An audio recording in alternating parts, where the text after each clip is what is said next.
Сәлем достар, бүгін сіздерге Кавказ халқының ұлттық тағамдарының бірі чахахпили дайындап көрсетемін.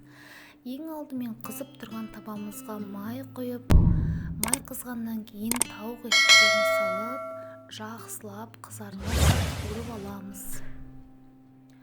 Тауық етінің әрбір беті шамамен 15 минут көлемінде қуырылуы тиіс.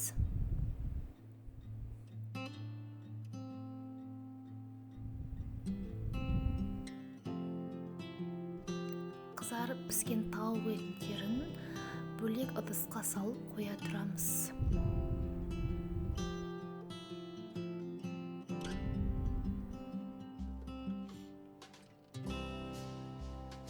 Бұдан кейін табамызға пиязымызды салып 2-3 минуттай қуырамыз.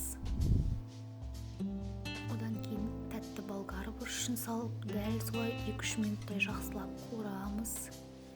Бұдан кейін ұсақталып туралған сарымсағымызды және қызанақтарымызды қосып тағы да жақсылап қуырасыздар.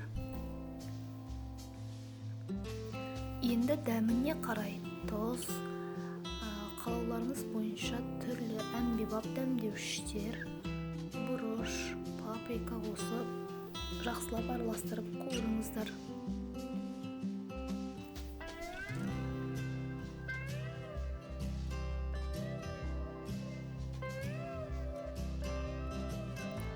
Шөптерімізді ұсақтап турап, оларды да араластыра отырып жақсылап қуырамыз.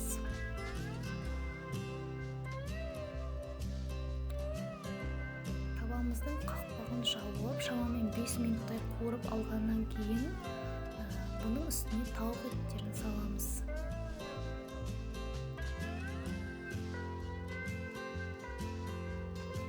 Енді үстіне аздаған мөлшерде су құйып, жақсылап 25-35 минут аралығында орташа отта қуырып бұқтырамыз. Міне біздің чахахпилиміз осылай дайын болады.